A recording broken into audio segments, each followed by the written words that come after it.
안녕하세요. 반갑습니다. 하루하루 한 주 한 주가 정말 빠르게 지나갑니다. 여러분, 오늘은 굉장히 중요한 날이죠. 세계 교민청 제2차 대회가 오늘 명동 소공동 노태호텔에서 오늘 저녁부터 시작합니다. 기도하신 줄 아는데 오신 분들, 해외에서 오신 분들 축하드리고요. 또 우리 국내에 머무시는 분들 또 기도하는 마음으로 함께 참석하고 격려해 주면 좋겠습니다. 오늘 요일별 시, 오늘은 화요일입니다. 우리가 수목금토일 월 이렇게 해서 시작을 했는데 오늘 화요일 함께 낭송하고 시작하도록 하겠습니다. 화요일, 화려하지 않아도 자랑할 것 없어도 나는 이 모습 이대로가 좋다. 세상 사람들 반낮 없이 경쟁적으로 부와 권력, 명예를 쫓을 때 설사 나에게 그런 것 구할 능력이 없다 해도 내 인생의 참된 가치, 모세처럼 바울처럼 결단할 수 있다면 마태복음 6장 33절 주님의 뜻 이룰 수 있다면 무엇을 더 바랄 건가? 주여 우리에게 하늘 은총 베푸소서 앞길 인도하소서. 기도하겠습니다. 하나님 아버지, 오늘 이렇게 또 저희들이 중세교회사 강의를 통해서 이렇게 함께 만났습니다. 자비하신 아버지, 계속되는 시간마다 우리 각 사람 한 사람 지켜주시고 늘 주님의 은혜 가운데 살도록 성령을 부어 주시옵소서. 우리가 살면서 아무리 노력하고 힘써도 이룰 수 없는 우리의 구원의 이 놀라운 은총 주께서 선물로 주셨사오니 늘 감사와 기쁨으로 주님의 은혜에 보답하며 살게 하시고 특별히 이 시대에 저희들을 부르시고 세우신 하나님의 그 귀한 섭리를 늘 감사하며 살도록 도와주시옵소서. 주여, 저희들이 원하오나 주님의 뜻에 미치지 못할 때 주여 때로 가슴치며 눈물을 흘리며 통곡하게 하시고 정말 한 번뿐인 우리의 삶을 주님 앞에 온전히 헌신할 수 있게 인도하여 주시옵소서. 벌써 8주, 9주 차 들어왔습니다. 하나님이여, 저희들에게 더욱 지혜와 명철을 주셔서 집중력을 주셔서 저희들이 진행하는 이 기독교 역사를 잘 이해할 수 있도록 도와주옵소서.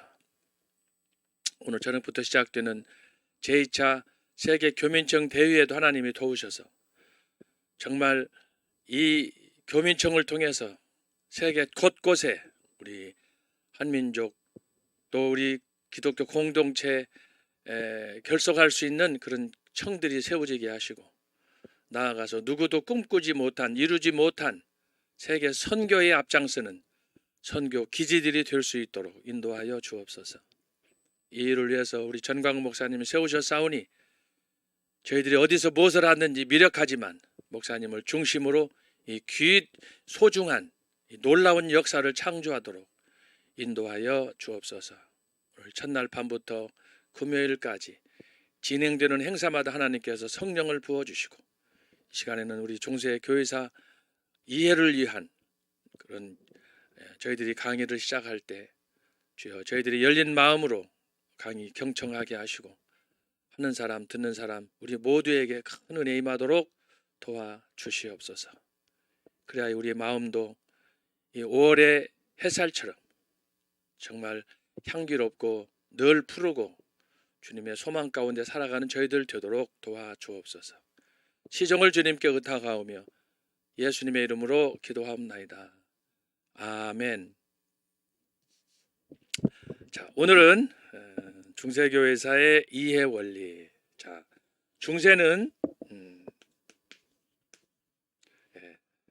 1000년 동안 진행됐다고 그랬습니다. 1000년.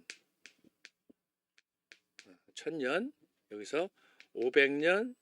그래서 여기까지 1500년. 그래서 1000년인데 이 1000년 동안에 일어난 여러 가지 상황들을 우리가 이제 하나하나 스텝 바이 스텝으로 살펴볼 텐데 그 과정에서 중세를 이해하는 몇 가지 이제 그 기본적인 사회적인 정치적인 종교적인 그 원리들이 있습니다. 예를 들면 우리가 사람으로 이해하면 어떤 특정인을 우리가 생각한다. 뭐 가깝게는 우리 자신이든 아니면 우리의 부모님이든 스승님이든 누구든 간에 어떤 특정인을 우리가 딱 생각하면 그 사람에 대한 이미지가 있습니다. 뭐 인상이 어떻다든지 복장이 어떻다든지 아니면 신체 구조가 어떻다든지 바로 이런 등등의 어떤 특정인을 볼 때 생각나는 것이 있다면 중세 1000년은 그냥 막연하게 우리가 생각할 것이 아니라 이 중세 1000년 속에 여러 가지 그 역사적인 사상적인 종교적인 이런 부분들이 압축되어 있기 때문에 이것을 이제 우리가 소위 중세 역사를 이해하는 중세 숲을 이해하기 위해서 우리에게 단편적으로 요구되는 몇 가지 선 지식이 요구된다라고 하는 것입니다. 그래서 오늘은 그래서 중세 교회사의 이해 원리에 대해서 다각적으로 이런 면, 예를 들어서 사회 정치적인 면이라든지 아니면 또 구조적인 부분이라든지 이런 문제들을 우리가 이제 이미 여러분에게 드린 그 강의안을 우리가 읽으면서 하나씩 살펴보도록 하겠습니다. 그래서 이 중세교회사를 ABC 처음부터 쭉 이해하게 되면 이 중세교회사를 통해서 오늘 우리가 살고 있는 21세기 현대를 바라볼 수가 있고 바로 이것이 역사적인 안목이에요. 그래서 저 목사님도 늘 강조하지만 역사를 모르면 개인이든 민족이든 희망이 없는 거예요. 그래서 우리가 이것을 잘 기억해야 되기 때문에 그래서 제가 지난 시간까지 초대교회하고 중세교회를 계속해서 비교하면서 왜 초대교회는 500년이었는데 중세는 1000년인가? 중세 역사가 1000년인데 어떻게 종교개혁이 일어나서 종교개혁자들이 한때 한 곳에 집중해서 산 것도 아니고 같은 시대도 아닌데도 불구하고 다른 나라 다른 시대에 살았지만 나이도 다르고 환경도 달랐지만 그들이 그렇게 짧은 기간에 종교개혁을 이룰 수 있었던가? 그래서 지난 시간에 제가 했던 것이 그거잖아요. 이렇게 초대교회가 500년, 중세가 1000년, 그리고 나서 이제 종교개혁인데 종교개혁은 근현대 그 역사 속에서 이 기간이 50년이다 제가 말씀했잖아요. 50년. 이 50년이라는 건 뭐냐 하면은 소위 1546년 마틴 루터로부터 그 다음에 이건 루터예요. 그 다음에 마지막이 1572년 존 낙스. 그래서 이 기간을 우리가 1546년이 아니고 1517년 여기 95개 항의문을 붙였던 그때부터 종교 개혁이 시작됐기 때문에 그래서 1517년 그렇게 해서 50년이 나온 거예요. 그래서 이 시기가 종교 개혁이 집중되고 그 이후로 가는 게 바로 본격적으로 근현대 종교 개혁 다음에 시작되는 것이 바로 경건주의, 영국의 청교도 이렇게 나가는 거예요. 그래서 벌써 이 종교 개혁 이후에는 역사 자체가 소위 계보가 달라지기 때문에 일반 사회에서는 제가 지난번에 말씀한 것처럼 1648년 웨스트팔렌 조약까지를 이렇게 1500부터 이렇게 생각을 해요. 이렇게 1500부터. 근데 이미 이때는 근대 역사예요. 근대. 일반 철학사에서도 르네 데카르트가 이미 네덜란드에 출생을 해가지고 코교토 에르고 숨 나는 존재한다. 그렇게 해서 바로 이렇게 근대 역사 이것을 시작을 했는데 그 이전에 바로 이 종교 개혁은 50년 동안에 진행이 됐는데 루터로부터 존 낙스까지 50년. 그래서 제가 이것을 한정해 가지고 떼어서 집중적으로 종교 개혁을 다루었다. 그래서 이제 그 부분에 대해서는 지난번에도 말씀했듯이 다음 학기 정도로 종교 개혁사를 다루게 되고 그래서 아마 이번 학기 끝날 때쯤 6월 말이나 7월 달에는 종교 개혁사 저의 책이 만화로 나온다. 지금 만화 작업이 한창 진행 중에 있습니다.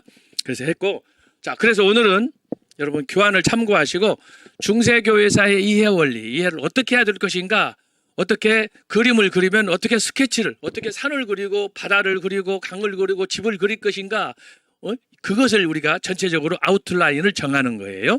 자 그래서 여러분들이 이제 강의안을 통해서 한번 우리가 살펴보도록 하겠습니다. 자 중세교회사 이해 원리 서론입니다. 중세는 일반적으로 476년 서로마의 멸망 이후 자 여기서 중세는 일반적이라는 얘기는 제가 이미 500년 해서 초대기 500년, 중세 500년, 500년 더블 이렇게 해서 500년으로 나눴지 않습니까? 그 중에 하나가 476년인데 이것이 뭐예요? 정치적인 이해.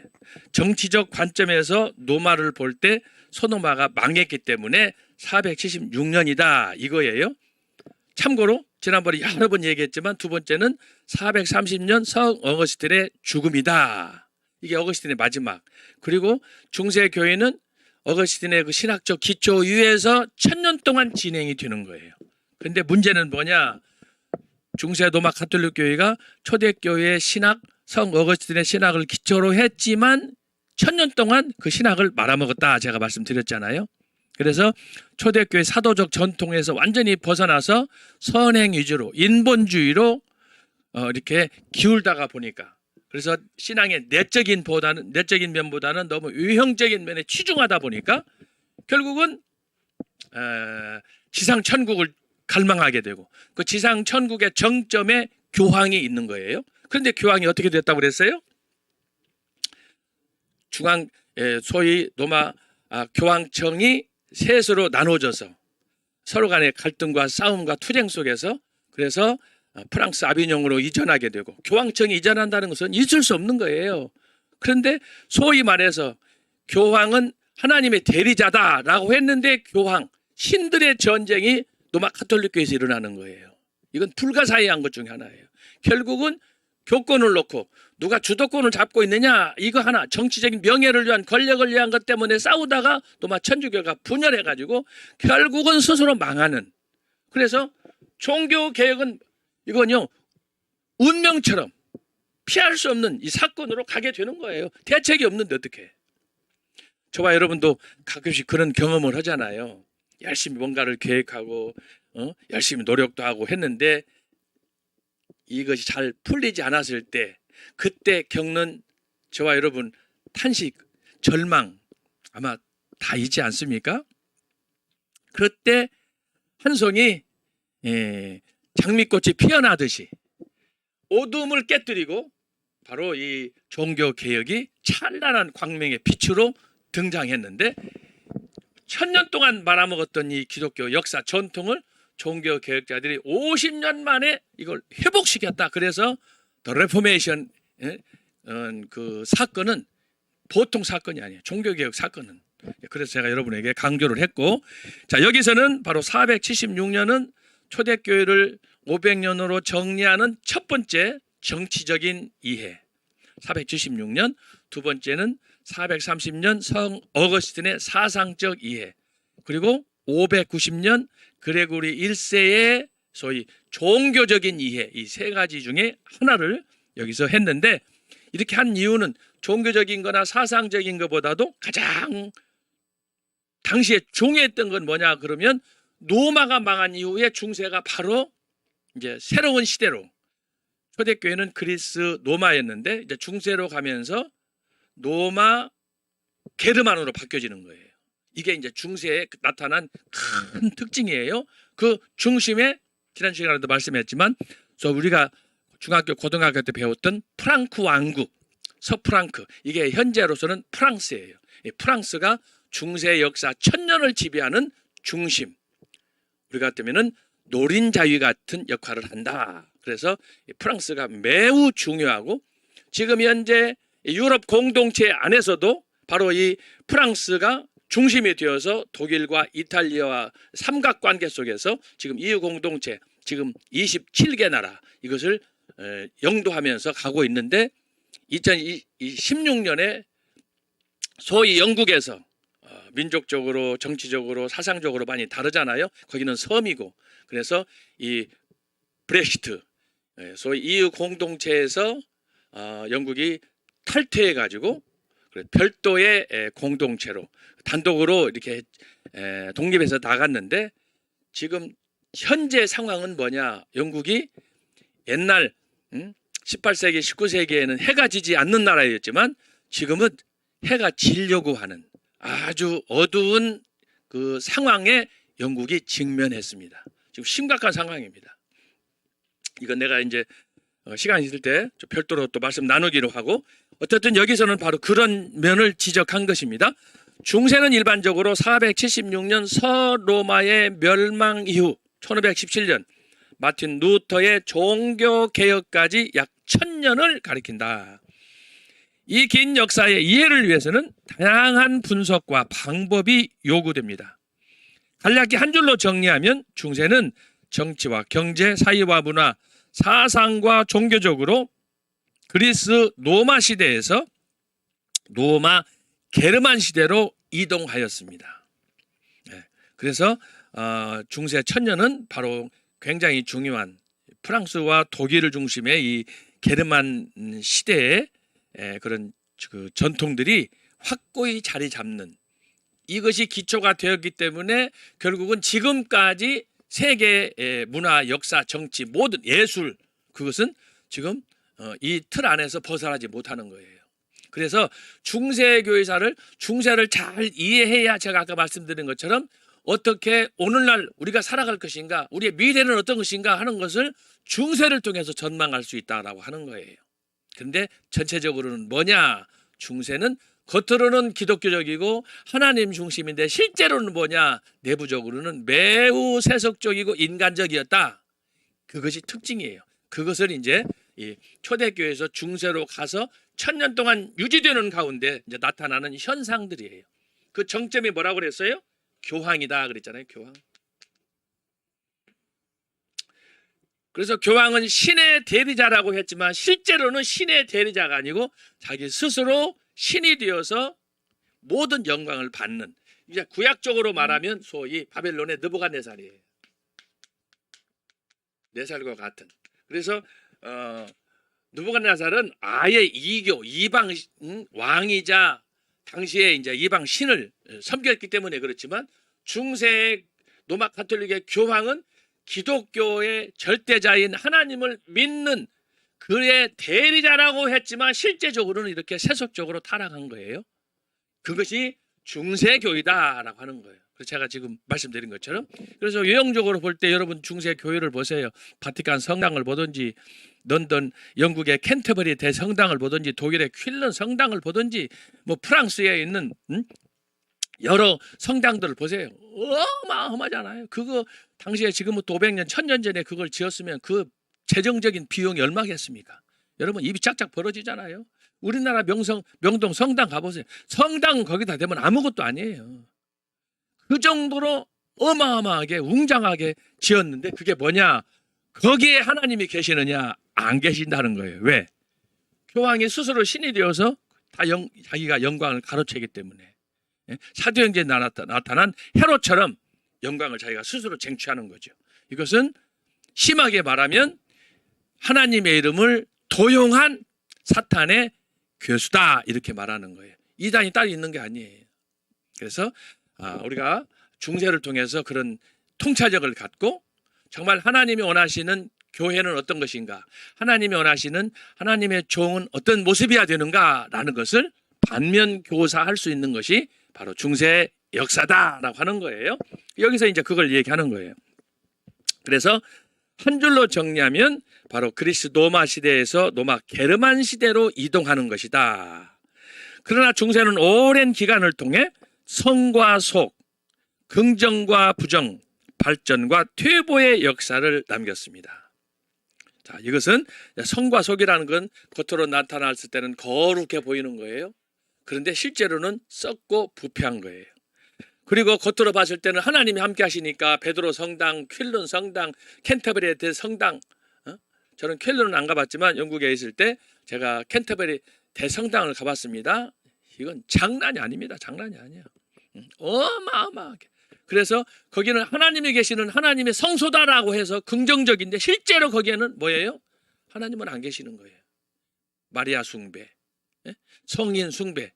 제가 지난번에도 말씀했지만 이걸 인위적으로 자기들이 제도로 만들어가지고 성경에서 명령하지 않은 말씀들을 가르치면서 그걸 실습하고 대표적인 게 뭐라고 그랬어요? 고해성사 제가 말씀드렸잖아요. 고해성사라는 뭐냐? 저와 여러분이 한 주간 하루하루 살 때 나의 허물과 죄를 주님 앞에 직접 나를 위해서 십자가상에 달려 돌아가시면서 나를 위해서 간구하셨던 탄식하셨던 그 주님을 생각하면서 주여 내 죄를 용서해 주옵소서 기도하는 건데 예수님께서도 아버지께 우리를 위해서 직접 기도하셨잖아요. 히브리서가 강조하는 게 바로 그거예요. 담대히 하나님 앞에 나아가서 우리 허물과 죄를 용서하고 거기에는 어떤 담도 여러분 예수님이 돌아가실 때 하늘로부터 땅으로 위에서부터 아래로 휘장이 갈라졌잖아요. 여기는 누구도 그 벽을 막을 수가 없어요. 그런데 천주교에서는 그걸 딱 신부가 성직자들이 딱 가로 안을 그걸 장벽처럼 막고 서서 고해성사 성도들의 그 죄를 자기들이 듣고 그걸 듣고 나서 대신 하나님 앞에 제사 드린다. 여러분 지금은 구약 시대가 아니에요. 예수님께서 구약의 모든 예언을 따라서 오셔서 그걸 성취하셨어요. 그러므로 담대하게 누구든지 주 예수를 부르면 구원을 얻으리라. 그런데 천주교에서는 그걸 부정하는 거예요. 이율배반적이지. 그래서 오늘 여기서 그런 큰 그림을 여러분들이 머릿속에 그리면서 중세교회사 천년 속으로 간다. 두 번째입니다. 476년 서로마의 멸망으로 제국의 통일이 무너진 후, 자 이것은 서로마가 동로마하고 갈라지는 걸 얘기하는 거예요. 허다한 제후들이 부상하면서 봉건 제도가 출현하였습니다. 이를 기초로 한편 교환권과 수도원이 제도적으로 안정되었으나 다른 한편 정치와 신학의 분열로 동서방 교회는 위기에 직면하였습니다. 동방 즉 비잔틴 교회와 로마 교회의 관계는 서로마의 패망 이후 476년이니까 5세기죠. 11세기까지 반목의 관계였습니다. 여기서 11세기라고 하는 것은 뭐냐? 1054년까지를 얘기하는 거예요. 제가 나중에 또 설명드릴게요. 초대교회에서 로마, 알렉산드리아, 안디옥의 역할은 당시 도시들의 정치적인 중요성이 현저하였습니다. 자, 초대교회에서 이 지역들은 뭐냐 그러면 로마 제국이 통치하던 때예요. 그때 당시에 수많은 도시들이 있지만 그 중에서도 대표적으로 지역을 따라서 여기 로마, 알렉산드리아, 안디옥 이런 도시들이 정치적으로 굉장히 중요했다라고 하는 거예요. 마치 우리나라가 조선시대 일제 아래에서도 다 촌락도 있고 읍도 있고 군도 있고 하지만 대표적으로 5대 도시 서울이나 인천이나 광주나 대구나 부산 이런 지역들처럼 그걸 얘기하는 거예요. 그래서 모든 나라를 통치하되 그중에서 대표적인 도시들을 지목하는 거예요. 그때 유명했던 소위 그 지역이 여기 나와 있는 거예요. 그래서 로마, 알렉산드리아, 안디옥 이것이 굉장히 정치적으로 중요했고 황제의 권자가 330년 로마에서 콘스탄티노플로 천도한 후 이때 그 수도 로마를 콘스탄티노플로 천도한 사람이 바로 콘스탄티누스 황제예요. 그래서 이 사람이 자기 이름을 따서 이제 그 콘스탄티노플로 이전했는데 이곳이 현재는 이스탄불로 바뀌었어요. 명칭이. 그래서 지금 그걸 얘기하는 거예요. 황제의 권자가 330년 로마에서 콘스탄티노플로 천도한 후, 그래서 제1 로마는 현재 이탈리아의 로마, 제2 로마는 여기 지금 콘스탄티노플 이렇게 되는 거예요. 우리 같으면 서울특별시를 옛날 노무현 대통령 때 어떻게 했습니까? 수도권 이전해서 세종시가 됐잖아요. 그거하고 같은 거예요. 그래서 모든 행정이 서울에만 있다 보니까 교통 문제, 교육 문제가 많이 제기가 되니까 이걸 분산시키는 거예요. 권력의 분산. 그래서 이제 세종시로 옮겼는데 이때 이미 지금부터 2000년 전에 로마가 이렇게 그 콘스탄티누스 황제가 이런 정책을 펼쳤다. 대단한 거예요. 대단한 거. 2000년 전에 이 로마라는 것을 여러분 한번 상상을 해보세요. 지금 우리가 서울을 생각할 때도 인구 과잉으로 건축 뭐 이런 여러 가지로 지금 막 폭발하는 판인데 2000년 전에 로마가 그랬다. 대단한 거 아닙니까? 별로 반응이 없는 것 같아. 얼굴을 볼 수 있어야지. 예. 자, 그것을 여러분들이 염두에 두면은 좋겠습니다. 자, 천도한 후 이슬람교와 기독교의 격전장이었던 알렉산드리아와 안디옥이 쇠퇴하자 콘스탄티노플이 부각되었습니다. 한편 동방교회가 총대주교에 의한 신학 논쟁으로 혼란에 빠진 것과 달리 서방교회는 교황의 수익권 주장이 강화되었습니다. 여러분, 동방교회에서는 여기서 총대교인데 서방교회에서는 로마 교황 그랬지만 동방교회는 아까 476년 서로마가 망한 이후에, 자, 이걸 갭으로 보면 330년 476년 이것은 서로마예요. 서로마 이탈리아. 예. 서로마가 망하면서 여기에 있던 교황은 그 교회는 소위 안고 없는 찐빵이 됐어요. 껍데기만 있는 거예요. 나라가 없이 교회만 있는 거예요. 그것이 로마의 교회였어요. 근데 이때 갈라졌던 교회가 바로 동로마예요. 동로마. 그런데 476년 서로마는 망했지만 이때 수도를 천도한 후 동로마는 계속되는 거예요. 언제까지? 1453년까지. 그러니까 서로마보다도 동로마는 1000년 이상 더 존재하는 거예요. 그래서 이것을 이제 역사적으로는 이때부터 쭉 로마의 기원 BC 752년. 자, 이렇게 합치면 몇 년입니까? 약 2000년이 되는 거예요. 그래서 지구상에서 이집트를 제외하고 가장 장기간 동안 지구상에 존재한 나라는 바로 로마예요. 로마, 이탈리아예요. 이탈리아. 근데 이탈리아도 이렇게 여러 가지 종교적인 정치적인 그런 어려움 때문에 지금 별로 그 세계적으로 주목을 받지 못하고 있는 상황인데 어쨌든 그 정점이 330년 수도 천도 콘스탄티누스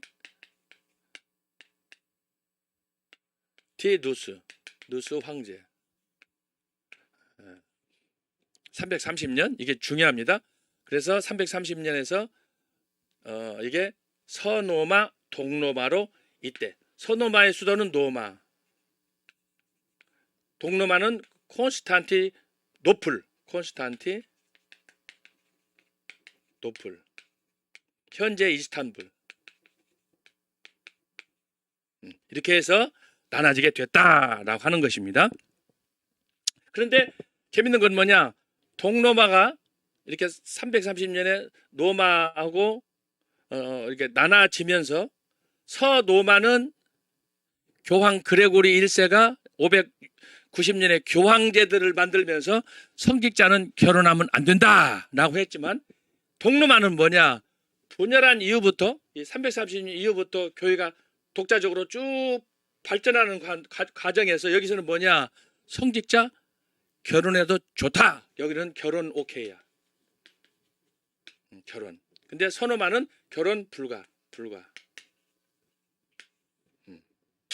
자, 이렇게 돼서 나중에 이제 아까 우리가 또 중간에 살펴보겠지만 1054년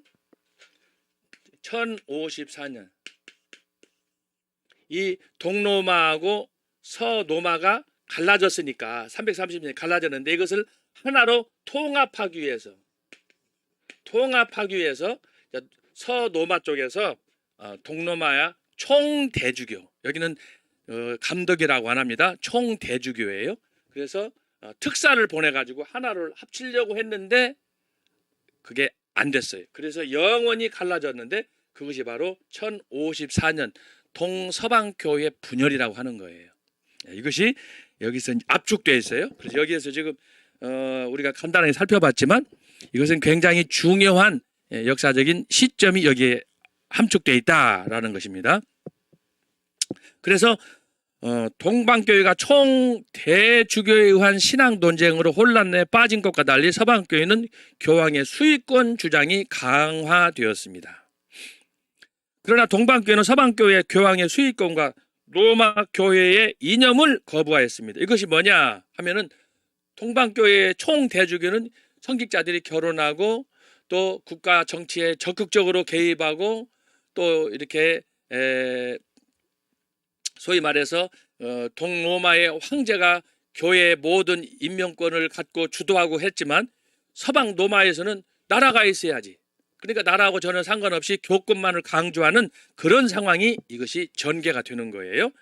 예, 그런 가운데 이제 동서방 교회가 아까 말한 것처럼 우리가 이렇게 오랫동안 서로 분리되어서는 안 된다. 하나로 통합하자. 본래 우리가 하나였지 않느냐? 라고 해서 통합을 위해서 로마 교황청에서 특사를 파송했는데도 불구하고 그 특사를 통해서 이제 동방교회하고 화해하는, 통합하려고 했던 이슈 가운데 한 서너 가지가 있는데 그 중에 하나가 뭐냐? 교회는 교황이 머리가 되고 교황이 수장이 되어야 된다. 그러니까 동방교회 총대주교는 나한테 머리를 숙여라. 이렇게 된 거예요. 첫 번째가. 그러니까 이 동방교회에서 서노마는 지금 470년 망해가지고 나라도 없는데 우리는 지금 계속 유지해 가잖아요. 이때까지 망할 때까지. 그런 상태에서 그 말을 들을 리가 없지. 그래서 그것을 거부했습니다. 그래서 이제 결국은 그게 통합이 결연된 가장 중요한 쟁점이에요. 당신하고 나하고 별 차이가 없는데 어떻게 나로 하여금 당신 밑으로 들어오라고 그러느냐. 야, 그것이 그래서 소위 아까 얘기했던 정치적인 타협이 파기되는 것입니다. 이제 그렇게 이해하시고 그 다음에 따라서 동방교회에 대한 수익권 강요는 자 이것이 바로 그거예요. 수익권 강요는 교황이 교회 머리다 대표다라고 하는 거. 곧 분열을 위한 명분이자 또한 혼란기에 우위권을 주장하는 것은 분열 유발의 원인이 되었습니다. 이처럼 동방교회의 신학적인 풍조와 전통은 서방교회와 확연히 달랐습니다. 동방교회의 신학이 헬라 철학에 기초한 반면 대부분의 서방교회는 로마법에 근거하였습니다. 따라서 중세 기독교는 건장한 육체의 사지처럼 분리되었습니다. 예를 들면 성직자는 머리, 학자는 눈, 교사는 입, 전사는 손, 부부는 배. 우리가 쉽, 노젓는 배를 얘기하는 거예요. 농민은 신체를 지탱하는 밭이었습니다. 그러니까 한마디로 말하면 따로따로 이렇게 구분되었다라고 하는 거예요. 이 모든 일에 신이 직접적으로 섭리하는 소위 종교화된 신의 세상이었다라고 하는 것입니다. 그래서 중세 천년은 결국은 어떤 면에서 형식적으로 교황이 주인이었지만 따로따로 구분된 그런 세상이었다. 유럽의 국가들은 각각 생존과 내유적 질서, 안녕을 위해 끝없이 갈등과 전쟁에 휘말렸습니다. 이러한 와중에서 발생한 십자군 전쟁은 395년 데오도시우스 황제의 동서제국의 분리, 476년 서로마의 패망, 이후 동로마 제국의 발전 속에서 오랜 분열을 종식하고 동서방 교회를 하나로 통합하는 계획이 추진되었습니다. 이런 가운데 622년 소위 사우디아라비아에서 태동한 이슬람교가 동방교회를 지배하고 그 지역을 급속히 확장하면서 서구는 마비 상태에 빠지게 되었습니다. 이슬람교의 동방교회 위협 속에서 특별히 서방 교회는 지중해를 둘러싸고 이탈리아, 스페인, 프랑스, 영국, 독일을 중심으로 발전하였습니다.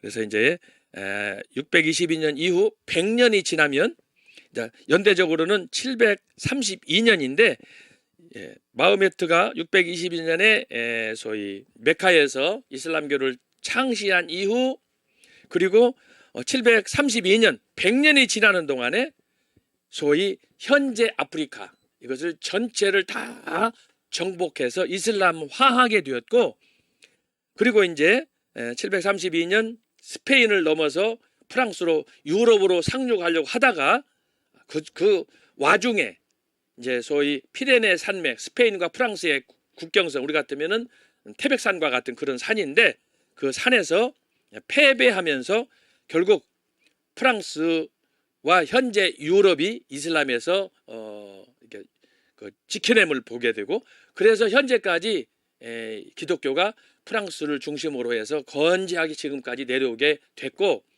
그 당시에 이제 스페인 같은 경우에는 이미 그 이슬람교에 점령이 됐지만 시간이 지나면서 점차 이슬람교가 내부에서 도태되는 그런 상황이 발생하게 되었습니다. 자, 이것이 일단 서론으로 여러분이 전체적으로 이해해야 될 중세의 전체적인 스케치다. 그러면 조금 더 이제 깊이 들어가서 두 번째로 그러면 중세의 일반적인 이해, 중세를 어떻게 우리가 이해해야 되느냐? 좀 더 심층적인 이해예요. 첫 번째로는 신분제적 이해예요. 좀 학문적으로 어렵습니다. 여기서 신분제적 이해, 신분이란 뭐냐 그러면 사람은 똑같지 않다는 거예요. 어떤 사람은 왕이 있고 어떤 사람은 종이 있고 특별히 우리나라에도 조선시대에는 양반 상놈이 있었잖아요. 그런 것처럼 중세 시대의 특징이 뭐냐 그러면 사람은 똑같은 사람이 아니라 사람마다 다 계급이 있다. 신분이 있다. 그거예요. 그것을 우리가 이해를 해야 중세 천주교를 이해할 수 있어요. 그래서 사회적인 이런 신분 제도가 결국 그대로 도입된 것이 중세 천주교예요.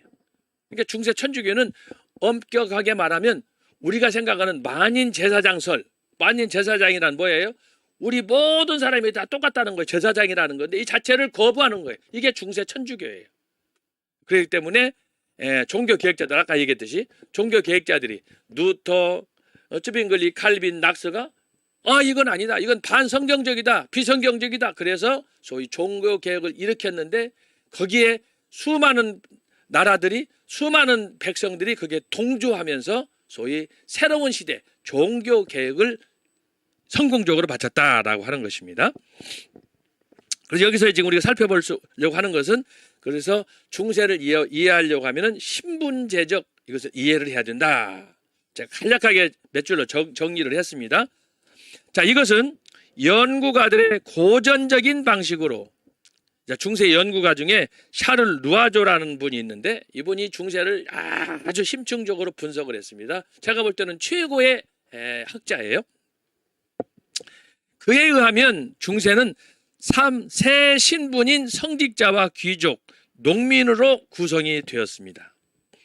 성직자는 신을 섬기는데 몸바치고 귀족들은 무기로 국가를 보위하는데 몸바치며 농민들은 평화로운 활동으로 국가를 부양하고 지탱하는데 몸바쳤습니다. 그래서 여러분이 중세를 이해하려고 하면은 바로 이 세 신분을 알아야 된다. 왕, 귀족, 평민. 이제 이 평민 안에서도 또 다른 그룹들이 있어요. 예를 들면 평민 안에서도 노예, 종 같은 신분들이 있잖아요. 그래서 사실은 표현상으로는 여기는 우리가 농민이라고 했지만 중세 사회 구조 속에서 볼 때는 농민은 정상적인 사람이 아니야.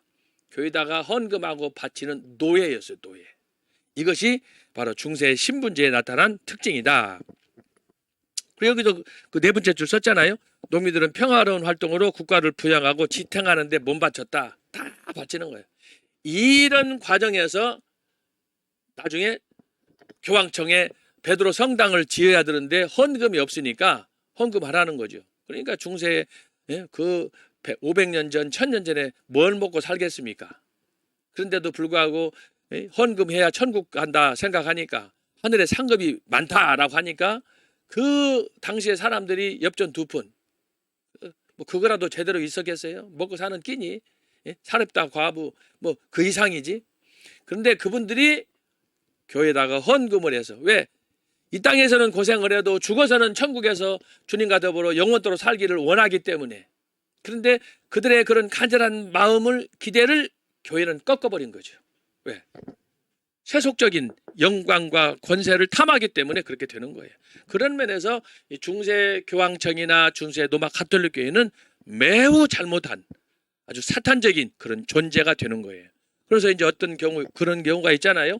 종말론을 해석할 때 요한계시록을 해석하든지 다니엘서를 해석하든지 예언서를 해석할 때 대부분 로마 교황이 누구냐? 앞으로 패망할 바벨론이라고 보는 거예요. 그 중심에 누가 있느냐? 교황이라고 지적하는 거예요. 왜? 하나님의 이름을 빙자해서 신의 대리자를 빙자해가지고 자기가 스스로 모든 영광을 마치 느부갓네살처럼 취하기 때문에 그를 사탄이라고 하고 그를 이단의 괴수라고 하는 거예요. 바로 여기서 그런 얘기를 하는 거예요. 그래서 성직자와 귀족 그다음에 평민 이는 중세가 철저히 하나의 규격화된 질서를 따라서 구성되었음을 보여줍니다. 이런 현상은 뭐 멀리 갈 필요도 없어요. 특히 인도 같은 경우에는 거기 힌두교 안에는 등급이 있잖아요. 거기 쫙 카스트로 브라만 이렇게 해가지고 있는데 거기에서 신분 상승이라고 하는 것은 이건 거의 불가능한 거예요. 그러니까 이 신분에 따라서 결혼하고 신분에 따라서 직장 생활하고 하잖아요. 복장도 달라요. 옷도 그 정도로. 근데 그런 모습은 우리나라 불과 100년 200년 전에 조선시대에 우리나라도 그랬어요. 양반 상론 제도로 해가지고. 제가 어렸을 때 시골에 살 때만 해도 우리 저하고 아주 친했던 친구가 아주 그 집에서 보면은 동네 전체 그 평야가 다 우리 친구 땅덩어리였어요. 아주 돈 많은 부자였어요. 근데 그 집에는 1년 내내 그 집에서 일해주는 그 소위 우리 같으면은 노예 종이 3사람이나 있었어요. 그러니까 천석 만석 집안이라고 볼 수가 있겠죠. 그 정도로 아주 그 부유한 집이었는데 그게 제가 어렸을 때 기억이니까 몇 년 전이에요. 그런데 바로 로마 시대 지금부터 500년, 1000년, 1500년 전에 이런 제도가 중세 교회에 도입되어서 누구도 이 선을 넘을 수 없는 그런 그 환경 속에서 이 사람들이 살게 됐다. 이후 이 제도는 성직자 계급은 특권층으로 변질되었고 기사 계급이 사회의 한 계층을 이루었으며 농민 계급만이 유일하게 경제를 담당하는 그래서 이렇게 왕들과 귀족들을 뒤에서 재정적으로 도와주고 그들을 서포트하고 헌신하고 희생하는 이런 소위 인간 아닌 인간 노예였다라고 하는 겁니다. 그 과정에서 12, 13세기에 농민이나 기사, 성직자도 아닌 상인 계급이 출현하게 되었습니다. 이게 이제 중세의 엄청난 변수가 되는 거예요. 그래서 중세의 이런 세 그룹 가운데 그래서 성직자, 귀족, 평민 가운데 새로운 신분의 소위 상인이 등장하면서 그 상인들이 등장해가지고 자기들끼리 조성해서 만든 것이 뭡니까? 우리가 흔히 들었던 길드, 협동조합. 이 협동조합을 중심으로 해서 생긴 것이 바로 대학이고 나중에는 수도원이 되는 거예요. 그래서 이거 기초는 바로 이런 신분적인 그 신분제의 역할이 크게 활동을 했다. 그래서 중세를 이해하려면 바로 이 신분제를 이해를 해야 된다라고 하는 것입니다. 두 번째는 뭐냐? 민족사적인 이해입니다. 민족사적인 이해. 중세 유럽은 다양한 민족, 예를 들면 라틴족, 켈트족, 게르만족, 슬라브족, 헬라인으로 구성되었습니다. 라틴족은 본래 로마를 중심으로 자리를 잡았으나 제국의 발전과 함께 현재의 이탈리아, 프랑스, 그리고 이베리아 반도의 스페인과 포르투갈로 확산이 되었습니다. 현재 유럽의 언어들은 라틴어가 변형된 것입니다. 각기 이제 스페인어, 영어로 이 포르투갈어로 나눠진 걸 말하는 거예요. 변형된 거. 그래서 사실은 이제 이런 유럽의 언어를 배우려면은 라틴어를 배우면 거기서 이제 나왔기 때문에 그 유럽의 언어들을 배우고 익히는 데 있어서 굉장히 도움이 많이 됩니다. 현재 언어들은 라틴어가 변형되어 있습니다. 켈트족은 유럽의 중부와 서부에 분포되었으나 3세기 이후 게르만족에 밀리게 되었고 만렵에는 로마 제국의 북상으로 프랑스와 이베리아 반도, 영국에 거주하던 켈트족이 로마화되게 되었습니다. 게르만족은 스칸디나비아 반도와 덴마크 그리고 북부 독일에 거주했으나 점차 영역을 확대하여 고대 말기에는 나인간 유학 및 다뉴브강 유역, 폴란드 및 우크라이나 남부에 분포하게 되었습니다. 이들은 375년 민족 대이동을 시작하여 476년 마침내 서노마 제국을 점령하게 되었습니다. 한편 슬라브족은 러시아와 우크라이나 사이에 거주했으나 4세기 중엽에는 폴란드 동남부와 러시아 중부, 5세기부터는 발칸 반도로 진출하게 되었습니다. 한편 헬라인은 4세기 말까지 로마 제국의 동부뿐 아니라 로마 제국 서부의 여러 지역에 분포하였습니다. 그래서 두 번째 민족사적인 이해란 뭐냐 그러면 중세에는 그런 다양한 이런 민족들, 다양한 민족, 다민족 사회가 바로 중세였다라고 하는 거예요. 여러분 우리나라도 지금 그 다민족 그 국가로 지금 우리가 나가잖아요. 특별히 한 10년, 20년 전부터 출산율이 저하하고 OECD에서도 지금 뭐 아주 1번, 2번을 다툴 정도로 출산율이 저하되고 뭐 듣자하니 올해 뭐 작년인가 올해 출산율이 뭐 20만 명, 30만 명대로 떨어지니까 지금 초등학교 문 닫는데 당장 4대 교육대학이랑 일반 4대에서 지금 그 폐과를 하고 학교를 모집을 정원을 줄이고 지금 시골에 있는 여러 학교들마다 학생들이 없으니까 다 그걸 문을 닫고 통폐합하고 지금 하는 일들이 있고 그 영향으로 지금 지방대학들도 운영이 안 되니까 통폐합하고 막 그러지 않습니까? 거기다가 일자리도 없고 하다 보니까 지금 심각한 사실 우려 위기 상황에 우리가 직면해 있습니다. 자, 그런 것들을 우리가 보면서 중세는 다민족 시대라 이렇게 다양하게 여러 민족들이 흩어져 있는데 그런 가운데서 이제 이것을 하나로 통합한 게 뭐냐? 소위 종교 교황이라는 제도다. 우리나라나 아시아에서는 뭐 불교, 유교, 힌두교가 있지만 유럽에는 그런 종교가 없잖아요. 오직 기독교 하나, 유일 종교. 그래서 그것을 등에 업고 또 막 가톨릭 교회가 교황을 앞세워서 전 유럽을 통치하게 되는 거예요. 이것이 중세의 특징이다. 3번은 정치적입니다. 초대교회는 로마 제국의 거대한 정치 구지와 교통, 사회 질서, 법적 규제와 장치, 그 밖에 다양한 제도 안에서 발전하였습니다. 자, 이것은 그 로마 제국 안에서 행정적으로 이렇게 됐기 때문에 훨씬 통치가 쉽지 않아요? 왜 거기에 로마 교황이 있었기 때문에 또 완벽하게 모든 행정 절차를 다 이루었기 때문에 쉬웠는데 이를 기반으로 교회는 초기의 냉대와 질시, 박해와 탄압으로부터 벗어나 자유로운 제국의 종교로 우뚝 서게 되었습니다. 이런 세속적인 로마 제국 아래서 기독교가 로마 제국의 국교가 됐다. 국교. 언제라고 제가 됐습니까? 392년이다. 392년. 그리고 395년 아까 말씀한 것처럼 동로마, 서로마가 분열했다. 분열.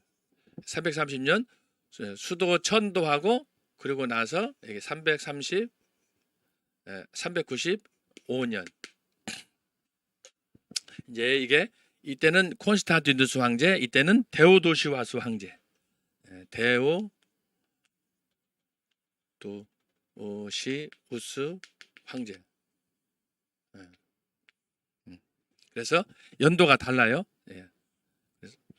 데오도시우스 황제가 이제 기독교를 국교로 선포하고 395년 또다시 그 이후에 콘스탄티누스 황제가 하나로 통합한 다음에 다시 또 분열하는 거예요.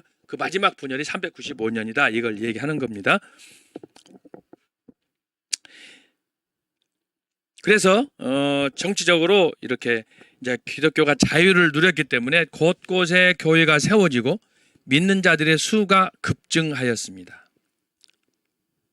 초대교회가 로마 제국 황제 아래 있을 때에는 박해를 받았지만 콘스탄티누스 황제에 의해서 313년 기독교가 공적인 종교로 전환된 다음부터는 이제 교회가 지어지고 교회로 사람들이 몰려들게 되었다. 그걸 얘기하는 거예요.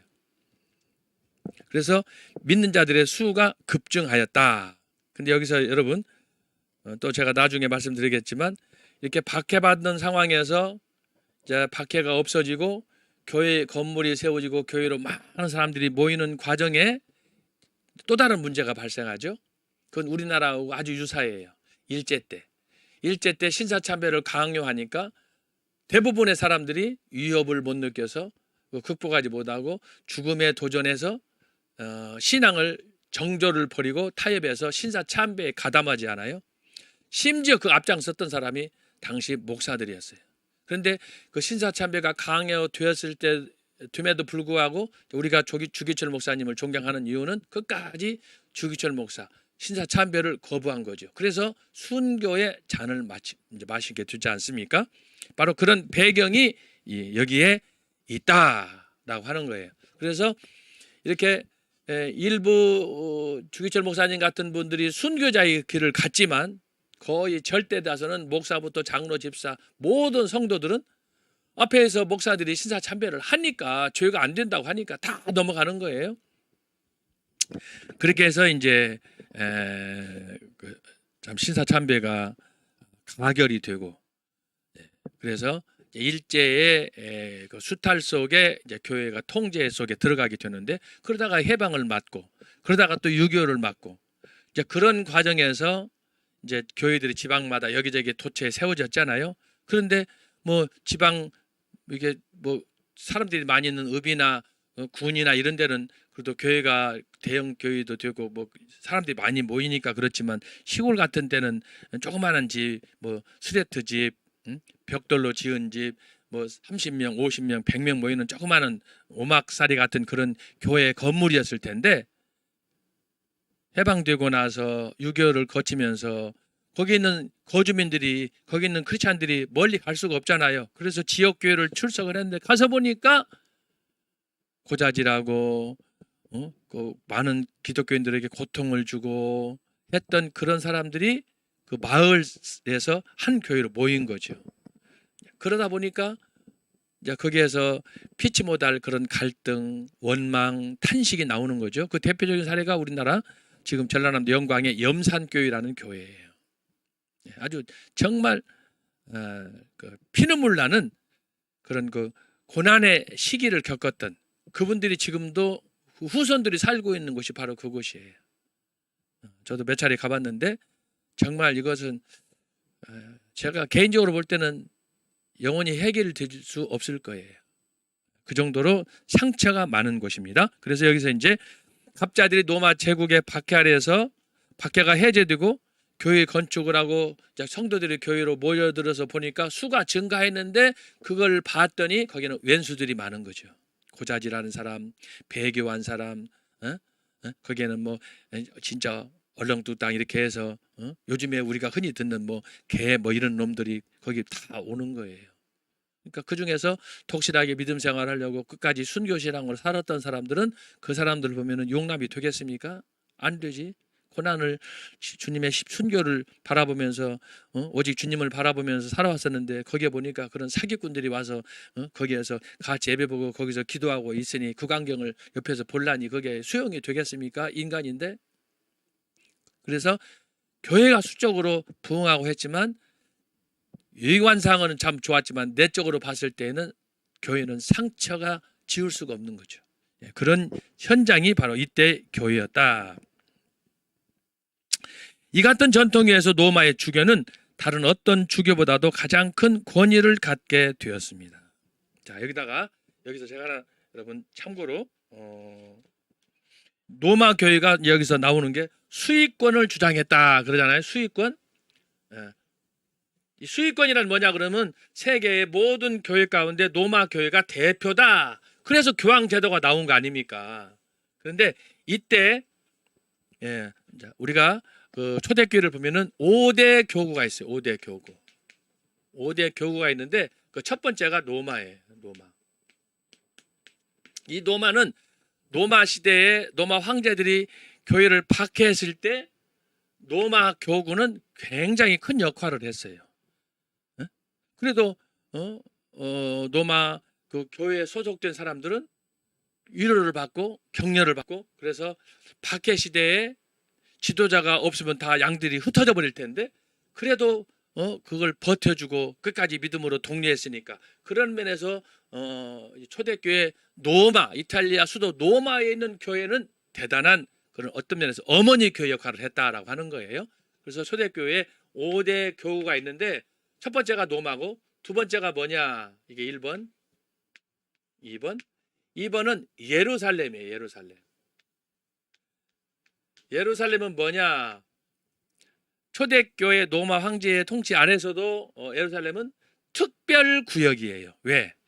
예수님이 그곳에서 태어나서 그곳에서 모든 구속사역을 마치신 그러니까 실질적으로 로마하고 예루살렘을 비교하면 우리식으로 말하면 마치 서울특별시하고 뭐 제주도라고 비교해야 될지 모르겠어요. 뭐 독도라고 해야 될지 모르겠어요. 비교 자체가 안 되는 거죠. 인구, 도시 규모 이런 걸로 봤을 때 비교가 역사는 물론 예루살렘이 오래가 됐지. BC 1000년에 다윗이 예루살렘을 복구하잖아요. 사마리아에 있는 헤브론에서 수도를 예루살렘을 옮겨가지고 지금까지 예루살렘은 역사가 3000년이 됐어요. 근데 로마는 몇 년이라고 그랬어요? 로마는 BC 아까 건국이 BC 752년이니까 로마도 굉장히 오래된 거 아니에요? 예루살렘은 BC 1000년 거의 엇비슷하잖아요. 그런데 규모 면에서 도시의 크기나 여러 가지 인구나 또 도시 그런 기획에 한 건물이나 이런 것들을 봤을 때 그래서 예루살렘은 그냥 상징적으로 예수님과 제자들이 활동했다. 그 상징성 때문에 이 5대 교구에 들어가는 거예요. 그리고 세 번째는 뭐냐? 세 번째는 콘스탄티노플.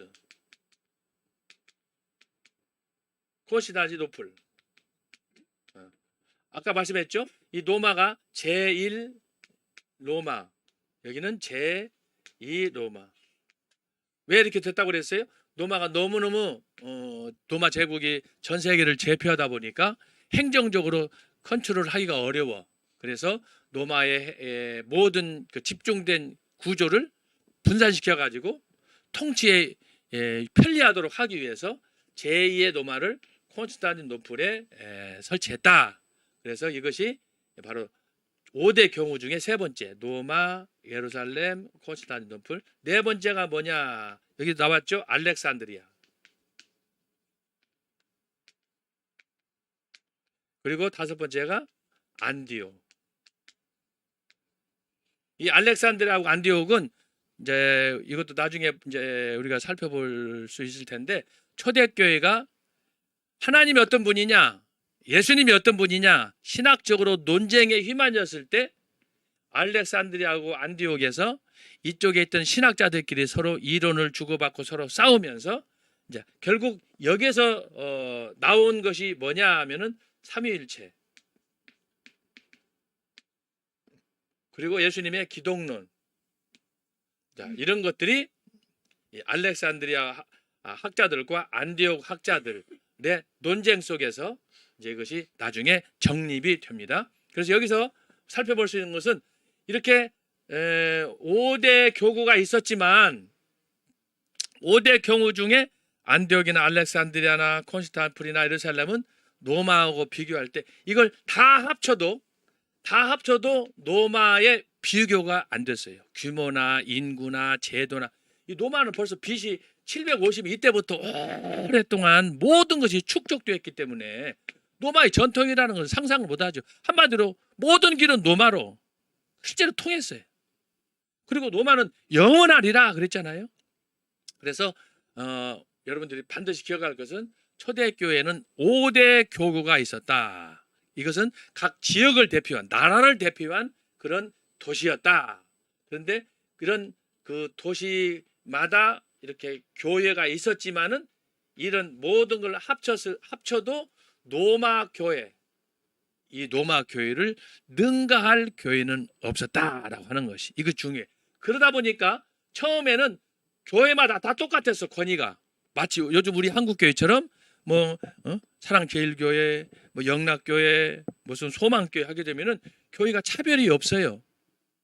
그런데 시간이 흐르다 보니까 교인들이 많이 모이다 보니까 교단마다 순서가 생겨. 아, 어디 교회는 뭐 몇 명 모인다더라, 어떤 교회는 얼마 모인다더라, 이렇게 하면서 자연적으로 마음속에 순위가 1, 2, 3, 4, 5 등급이 매겨지는 거예요. 그러다 보니까 요즘에 이제 한국교회, 영국교회에서도 조금 그렇게는 합치다마는 우리나라도 마찬가지예요. 전도다가 혹은 옛날 아는 지인을 만나거나 해가지고 물어봐, 혹시 어디 교회 나갑니까? 그러면 사람들이 긍지를 갖고 이 얘기를 합니다. 아, 나는 여의도 순복음교회 나갑니다. 아니면 나는 영락교회 나갑니다. 나는 충영교회 나갑니다. 나는 사랑제일교회 나갑니다. 그런데 조그마한 개척교회, 저 시골에 있는 교회 얘기하면 사람들이 알지도 못하지만 그 얘기하면은 말하는 나도 위축돼 가지고, 특별히 서울 시내에 있을 때 굉장히 그런, 제가 여러분 무슨 의도로 말씀하는지 알겠죠? 그래서 이것은 영국도 마찬가지야. 제가 영국에 있을 때 보니까 로이 존스 목사님이나 존 스타트 목사님 교회 가면은 영국 사람들도 그 교회 다녀서 그 교회 출석하는 걸, 그 목사님하고 교제하는 것을 굉장히 긍기를 갖고 생각을 해요. 요즘 여러분들 정강 목사님 만나려면은 어려워요, 쉬워요? 얼굴 보기 쉬워요, 안 좋아요? 악수 몇 번이나 해봤어요. 쉽지 않잖아요. 워낙 바쁘고 워낙 또 유명한 분이고 또 큰일을 하다 보니까 얼굴 보기도 힘들고 악수한다는 것은 주일날도 힘들어. 여러분 주일날 예배 오셔서 보시면 알지만 사람들이 막 미어 터지잖아요. 예? 근데 미국을 가든 카나다를 가든 뭐 어디 성경에 나타난 지표를 가든지 보면은 인산인해 아닙니까?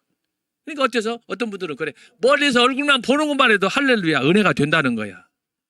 그렇습니다. 근데 이것이 우리도 지금 그러는데 초대교회 때는 이것이 더 그랬다. 그래서 교회 간에 경쟁이 생겼어. 교회 간에 순위가 정해지는 거예요. 이것도 아까 말씀드린 우리나라에서도 그렇듯이, 그래서 세계 교회도 마찬가지고 다 이렇게 정해지고 있는데, 사실 뭐 그것은 뭐 나쁘다고 볼 수는 없어요. 사람들이 마음의 생각에 이왕이면 내가 나가는 교회가 무슨 이렇게 전통도 있고 역사도 있고 말씀도 좋고 다 좋고 모범적인 교회다 그러면은 이거 어떤 교회 나가게 됐습니다. 참 은혜가 됩니다. 하지만 어떤 교회는 나가는데도 욕 되게 얻어먹어. 그것도 교회냐? 에? 목사가 그냥 이상한 생각이 나고 말이야. 세속적으로 주사파 영향이나 받고 그런데 왔다 갔다 북한이나 하고 그러면은 그거 존경 받겠어요? 나가는 게 욕이지?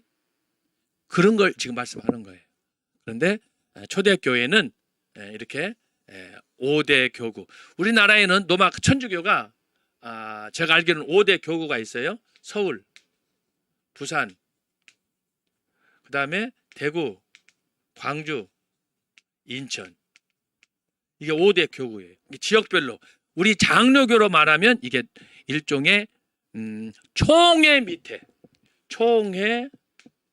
밑에 대회, 그리고 노회가 있는데, 자, 이런 제도는 바로 이 대회 제도예요. 예? 노회는 우리 같으면은 그 군 단위라고 생각하면 되겠어요. 노회는 군 단위, 그러면은 대회는 도 단위, 그리고 총회는 총회 전체, 대한민국. 이것이 이제 우리 장로교 정치 제도로 보면은 바로 이런 제도예요. 그래서 한국에 있는 총회, 그리고 노예는 군, 뭐 군 밑에 이제 또 있어요. 시찰이라는 게 있어요. 시찰은 이제 면 같은 단체지. 이제 예를 들어서 우리가 여기 있으면 이 근처에 살고 있는 목회하는 목사님들, 이거 시찰. 그러니까 여기가 무슨 동인지는 모르겠지만 돌고지 예를 들면 하면은 돌고지는 이게 여기 이 상황에서 봤을 때는 군 체제는 아니고 소위 말해서 마을 리 동네 자, 이런 제도이기 때문에 그래서 서울, 부산, 대구, 광주, 인천처럼 초대교회는 전 세계를 상대로 해서 5대 교구가 있었는데 아직 이제 노마 시대라고 했을 때는 예수님의 제자들과 더불어서 복음을 전도할 때니까 아직 기독교인들이 그렇게 많이 지금처럼 뭐 몇십만, 몇천만 안 될 때잖아요. 예수님의 제자들이 막 전도하고 박해받고 죽고 그리고 이제 도마 또 베드로 여러 제자들이 막 여기저기 흩어져서 전도할 때니까 그때는 여기 뭐 콘스탄티노플이나 알렉산드리아 안디옥을 해도 기독교인 공동체가 그렇게 많이 없을 때란 말이야. 소수 공동체 조금씩 막 확장되어 가던 때니까 그런 상태에서 노마는 이런 그 타 지역에 비해서 봤을 때는 교인이 엄청난 거지. 마치 지금 아까 제가 비유했듯이 서울특별시하고 독도나 뭐 울릉도 생각하는 것처럼 그렇게 차이가 많은 것이다. 인구나 전통이나 역사나 특히 노마 같은 경우는 노마 황제가 있는 그런 그 곳이기 때문에 모든 체제가 다 여기에 집중되어 있잖아요. 그러나 다른 데로는 미약하지. 자, 그런 면에서 여기서 노마 감독이 자연스럽게 노마 교회는 모든 교구 중에 대표다. 여기서 대표 원리가 나오는 거예요. 대표. 그래서 나온 게 뭐냐? 콘스탄티노플, 알렉산드리아, 안디옥과 달리 노마는 뭐냐? 대노마 교회. 이렇게 대자를 붙이는 거예요. 대노마 교회. 네. 그래서 여기서 나온 것이 노마 교회의 수익권이다. 가장 높은 수장이다라고 하는 거예요. 여기서 나온 것이 바로 뭐냐? 교황제도예요. 교황.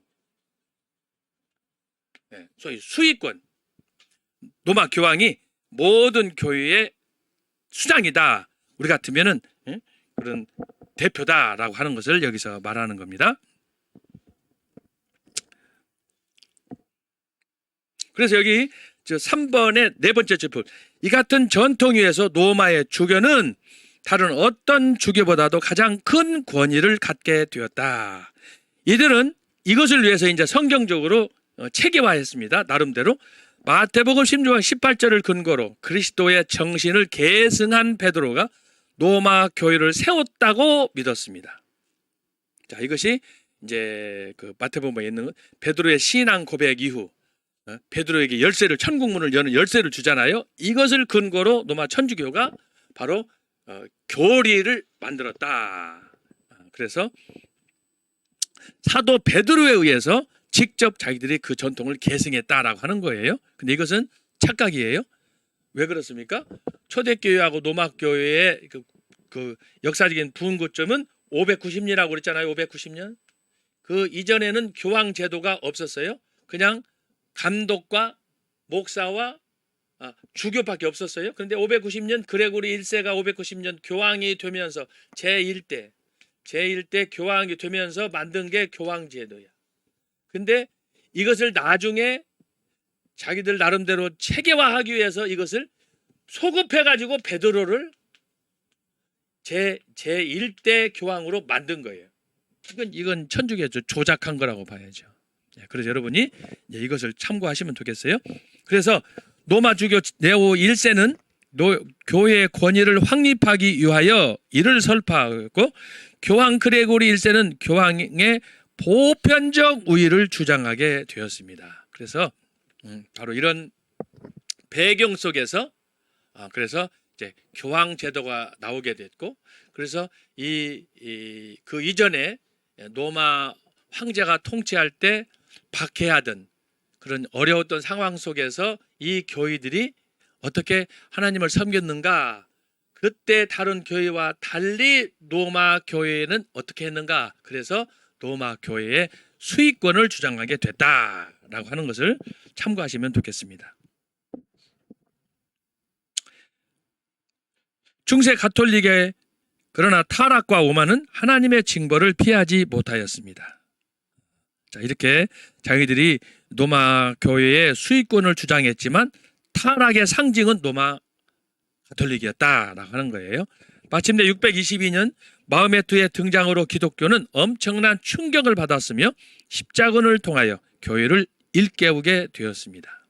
그래서 자, 그 로마 가톨릭이 이렇게 세속화되어가는 그런 와중에 뜻밖의 등장한 것이 622년 마호메트의 이슬람이었고, 그 이슬람의 등장으로 인해서 자, 유럽 기독교는 하나밖에 없었는데 이제 양분되었어요.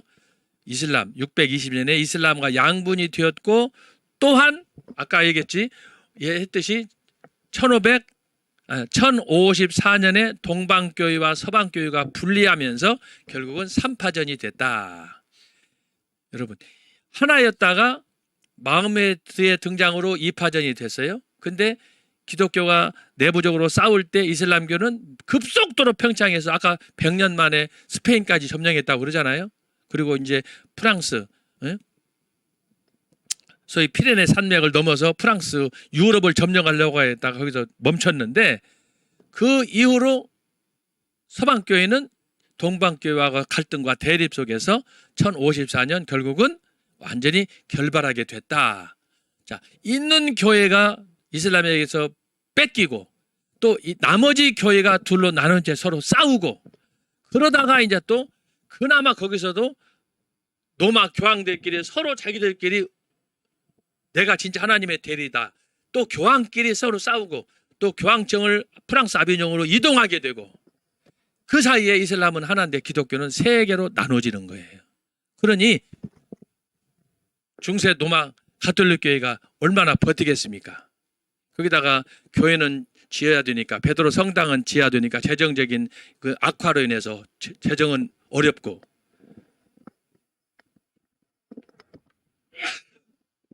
그래서 이것을 이제 강요하고 자기들끼리 하다 보니까 재정 보충을 위해서 아이디어를 낸 것이 바로 면죄부 사건이에요. 면죄부 사건.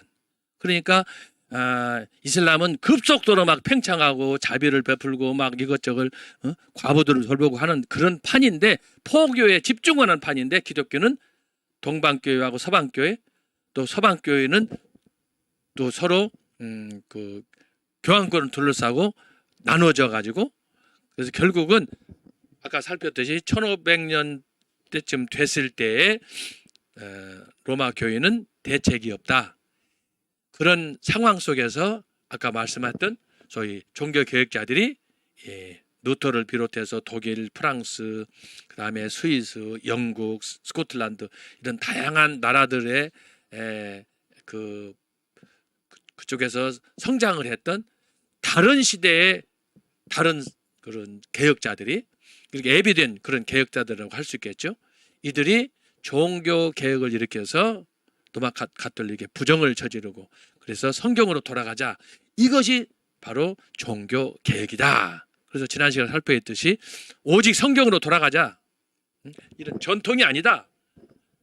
두 번째는 뭐예요? 오직 구원은 예수 그리스도다. 우리가 선행을 통해서 구원받는 것이 아니고, 공로 사상으로 구원받는 것이 아니고, 오직 우리는 은혜로 구원받는다. 그리고 마지막에 뭐였어요? 오직 우리는 하나님께만 영광을 돌린다. 교황이 아니다. 성직자는 섬기는 사람, 봉사하는 사람이지 영광을 드리고 헤롯같이 그렇게 세속적인 명예를 탐하는 그런 사람이 아니다. 그런 그 소위 슬로건을 잡고, 그래서 하나님 앞에 개혁을 해서 1000년 동안 타락했던 중세 교회를 50년 만에 회복했다. 이것이 종교 개혁이다. 이것을 저의 개인적인 견해로 제가 말씀드렸지 않습니까? 그래서 우리가 이것을 좀 염두에 두고, 그래서 중세 교회가 이렇게 아까 신분적으로 또 민족적으로 그 정치적으로 이런 다양한 변화 속에서 발전하게 됐다라고 하는 것입니다. 그러면서도 우리가 늘 생각할 건 뭐냐? 항상 교황, 5대 교구와 로마 가톨릭 교회와 교황 제도, 교황청을 중심한 교황의 위치, 이것을 여러분들이 생각하면서 그 교황 중심의 역사가 1000년 동안 진행이 되는 거예요.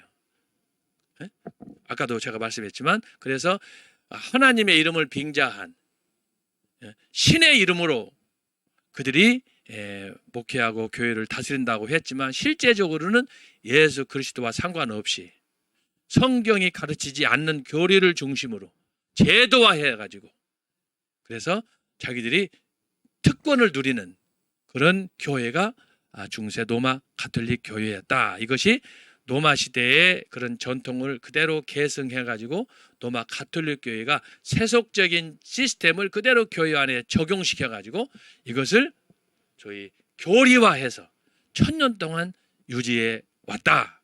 그 중에 가장 맹점이 바로 면죄부 사건이다라고 하는 거예요. 요즘 돈 봉투, 지금 요새는 또 이제 뭐 코인 사건 때문에 지금 난리가 아니네. 진짜 이건 개판이야, 개판. 이야, 어떻게 뭐 내가 특정 정당이라고 말할 수 없지만 무슨 이름은 뭐 민주라는 것 같은데 그 하는 거 보세요, 국회의원들이. 전부 돌려치기 하고 자기 자식 뭐 이렇게 해서 돌려치기 하고 심지어 그걸 가리켜서 뭐 나는 신발도 빵꾸 났다 뭐 식사할 것도 없어서 라면 겨우 먹는다고 한 그런 개자식이 말이야. 죄송합니다. 아이고 그런 식으로 하고만 지금 오늘 아침에 나오면서 이 얘기를 들으니까 이게 지난번 대선 자금하고도 관련이 있다고 하고 지금 막 이게 어디로 터질지 몰라요.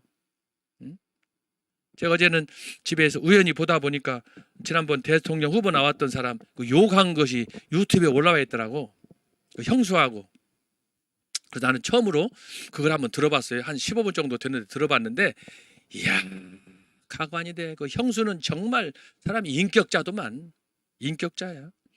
그렇게 막 온갖 욕을 하고 그런데도 불구하고 야 형수 그 사람은 진짜 내가 볼 때는 성자야 성자. 응?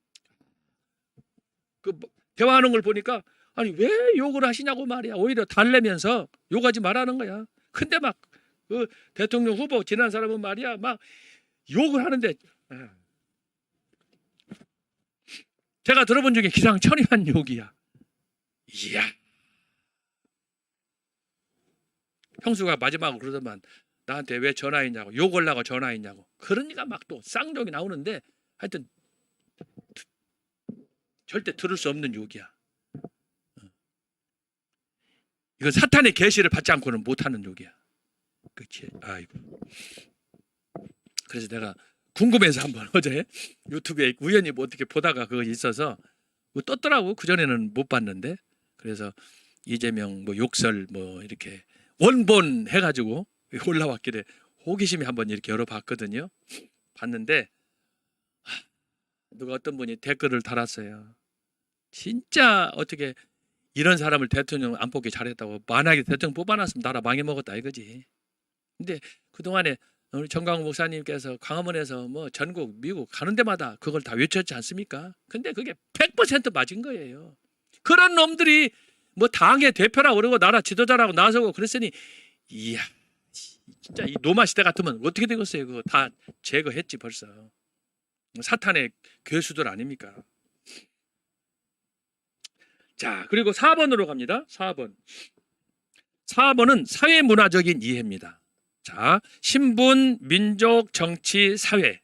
자, 중세는 초기와 달리 북아프리카의 이슬람국과 아시아의 비잔틴 제국 그리고 교황주도의 서유럽으로 분열되었습니다.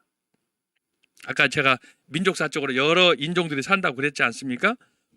특별히 중세는 로마 제국의 통치 아래 정착된 장원 제도가 봉건 제도로 발전하였습니다. 이 봉건 제도 자체가 신분제예요. 당시 봉건제들은 마치 로마 시대의 귀족과 노예처럼 영주와 농노 체제로 구성되었습니다. 농노는 많은 지역에 존재하였고 자유농이라 해도 그렇게 높은 생활 수준은 아니었습니다. 그러나 이들을 중심으로 경제활동에 큰 변화가 일어났습니다. 당시 농민들은 부의 증가보다는 지위의 상승을 도모하는 데 관심이 많았습니다. 그러니까 옛날에 제가 조금 전에 우리나라 조선시대 한말 제가 우리 시골에 있을 때 그 사례를 말씀드렸잖아요. 저희 친구 집에 소위 종 머슴들이 셋이나 있었는데 그 집은 천석 만석 집안이었어요. 그래서 이제 자주 친구 집에 가서 보면 그 집에는 그 대문 열고 들어가는 그 입구에 그 종들 머슴들이 사는 집이 따로 있어. 그리고 저기 안채는 이제 그 주인들이 사는 집이고, 소위 머슴들이 지는 그 집이 있었는데,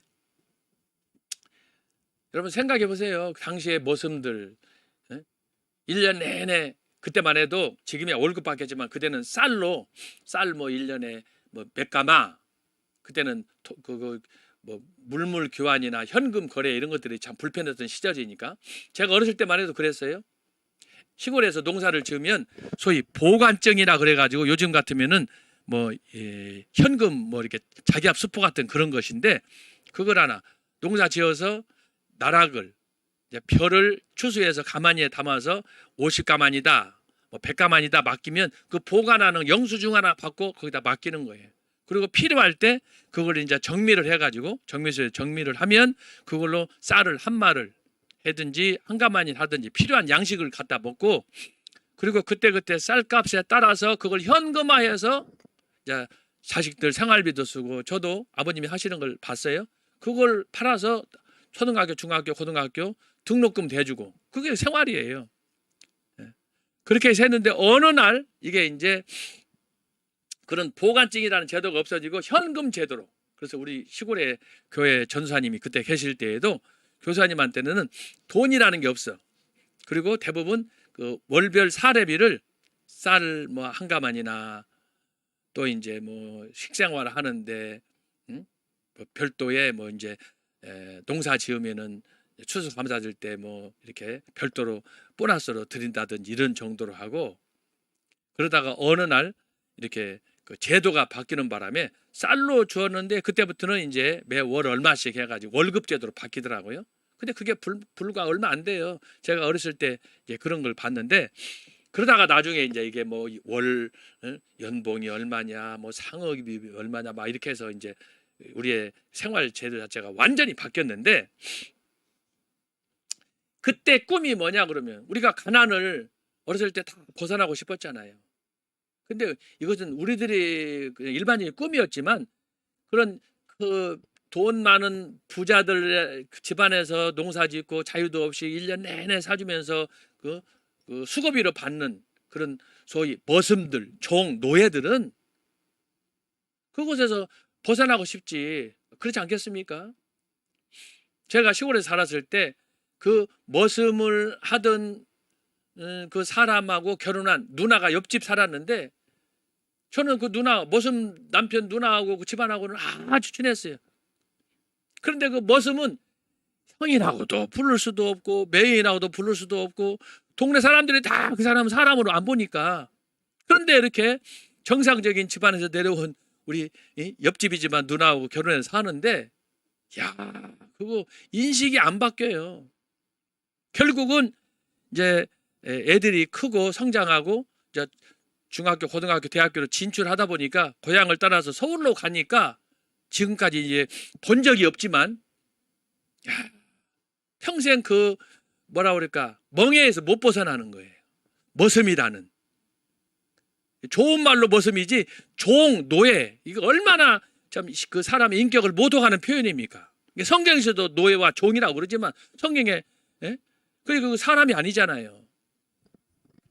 그런 상태에서 우리나라도 최근까지만 해도 아마 여러분들 지금 60대, 70대, 50대, 50대, 60대, 70대, 80대 되신 분들은 이제 서울은 모르겠지만 지방에서 지내신 분들은 다 이런 걸 현장에서 보고 경험했을 거예요. 예?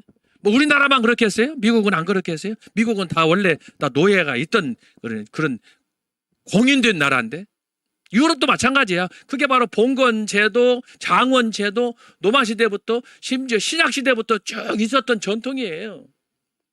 그러니까 그런 얽매인 규제받는 그런 불안전한 상황에 있었던 사람들이 바로 일반 농민이고 농노고, 그런데 그런 자기 주인의 굴레에서 벗어나서 자유롭게, 그래서 이제 성경적으로 보면 안식년 제도가 있다, 신년 제도가 있다고 하는 것은 이건 파격적인 거예요.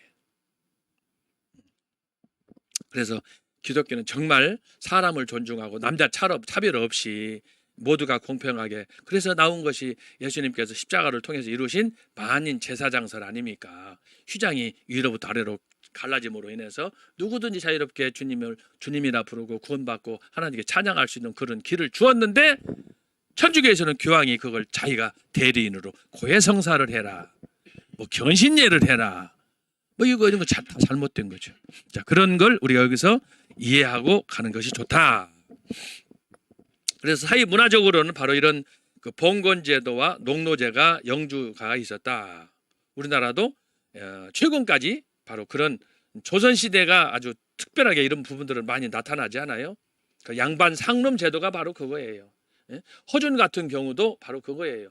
그러니까 정실에서 타고나지 않으면 그건 인정을 못 받는 거예요. 허준이 그렇잖아요. 어머니가 천한 신분인데 어떻게 아버지하고 그런 관계 때문에 태어났는데 아버지가 인정을 안 해주는 거 아니야.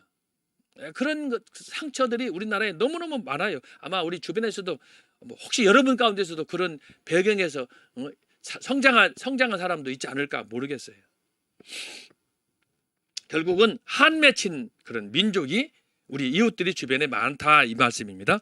농노는 많은 지역에 존재하였고 자유농이라 해도 그렇게 높은 생활 수준은 아니었다. 그러나 이들을 중심으로 경제활동에 큰 변화가 일어났다. 당시 농민들은 부의 증가보다는 지위의 상승을 도모하는 데 관심이 많았다. 이들은 자신들에게 더 많은 자유와 자신들에게 더 많은 기회를 주고자 하였습니다. 자, 이런 문화적인 상황 속에서 지리상의 발견이 일어나게 되는 거죠. 중세 때. 중세 이제 후반기로 가다 보면 여기 제가 대표적인 것만 몇 개 썼어요. 중세의 침체로부터 새로운 시대를 향한 각성과 변화를 제공하였습니다. 이를 위하여 포르투갈과 스페인이 탐험에 가담하였습니다. 이 포르투갈 같은 나라는 지금 우리나라와 똑같아. 조그마한 나라예요. 근데 여러분, 지금부터 600년, 700년 전에 전 세계를 바다를 제패했다. 참 대단한 거야. 요즘 우리나라가 뭐 반도체니 뭔지 해서 세계 경제 10대국이다. 뭐 앞으로 G2로 간다. 이야, 이거 보통 역사가 아닙니다. 여러분, 정말 하나님의 특별한 은혜인 줄로 믿습니다. 그래서 여기 포르투갈, 스페인 탐험에 가담하였다. 포르투갈은 왕자 헨리의 주도로 인도 항로를 추진하였고 1480년 바돌리오 디아스는 아프리카의 최첨단 희망봉을 발견하였고 1492년 스페인의 콜럼버스는 신대륙, 1497년 바스코 다가마는 인도의 서남부 말라바르 해안에 도착하였다. 이것이 사회 문화적으로 세계의 새로운 지평, 새로운 세계를 향한 그런 그 운동이 이때 일어난다라고 하는 것입니다. 그래서 오늘 우리가 배운 걸 보면은 신분이든 민족사든 정치적인 사회 문화적인 것들 보면은 중요한 건 뭐냐? 전체 이 역사 속에서 교황의 역할이 중요하다. 그 교황은 모든 교회를 여기 지적한 대로 5대 교구, 로마, 예루살렘, 콘스탄티노플, 알렉산드리아, 안디옥, 이 모든 것들을 총괄하는 교회 수장으로 이것을 지배했다. 이것 때문에 나중에 십자군 전쟁이 벌어지는 거예요. 그만큼 막강한 이 교권과 권력 때문에. 그래서 여러분들이 그것을 이해하시고, 시간이 다 됐는데, 여기 5번은 다음 주 하겠습니다. 이게 이제 이슬람에 관한 이야기예요. 이런 역사적인 개관 속에서 갑자기 딱 등장하는 게 622년에 저희 메카, 사우디아라비아의 메카에서 또 출현한 마호메트의 이슬람교의 탄생. 이것이 저희 중세 이후 지금까지 세계 정치, 역사, 경제, 사회, 문화 모든 거에 판을 바꿨다. 지금 경계의 대상 1호가 바로 이 이슬람입니다. 그래서 다음 주에는 이슬람과 더불어서 그 밑에 이제 또 다른 것들을 살펴보고, 앞으로 우리가 이제 이슬람에 관해서도 이슬람과 십자군의 전쟁에 대해서도 우리가 살펴보면은 굉장히 흥미롭게 우리가 새로운 걸 이해할 수가 있겠습니다. 여러분이 그래서 오늘은 중세 천년의 역사를 이해하는 그 다양한 관점 중에 제가 네 가지로 정리해서 말씀을 드렸습니다. 그래서 중요한 것은 우리가 하나님의 말씀, 주님의 말씀, 이것을 중심으로 살아야지. 이것이 아닐 때에는 겉으로는 화려하게, 겉으로는 뭐 주의 종 크리스찬 이렇게 하지만 그건 다 썩은 고목나무와 같은 것이다. 그래서 말씀과 하나님을 더욱 믿음으로 믿고 의지하고 나가는 우리가 되어야 될 줄로 믿습니다. 오직 예수 중심, 말씀 중심입니다. 기도하고 마치겠습니다. 하나님 아버지 감사합니다. 오늘 또 이렇게 귀한 시간 함께하게 되었습니다. 주의 말씀을 잘 우리가 듣고 이해함으로 오늘 천년의 역사, 중세의 역사를 오늘 이 시대에 우리가 잘 이해함으로 오늘 이 시대에 우리가 앞으로 살아가야 될 시대를 위해서 우리가 어떤 사명을 감당해야 될지 잘 깨닫고 결단할 수 있도록 도와주시옵소서. 오늘 밤부터 있는 제2차 세계 교민 대회도 롯데호텔 소공동에 함께 하셔서 그곳에서 놀라운 하나님의 역사가 하늘로부터 은총이 쏟아지는 역사가 일어나도록 도와주옵소서. 보는 사람 참여한 사람 모두에게 은혜를 주옵소서. 감사하고 예수님의 이름으로 기도합나이다. 아멘. 감사합니다.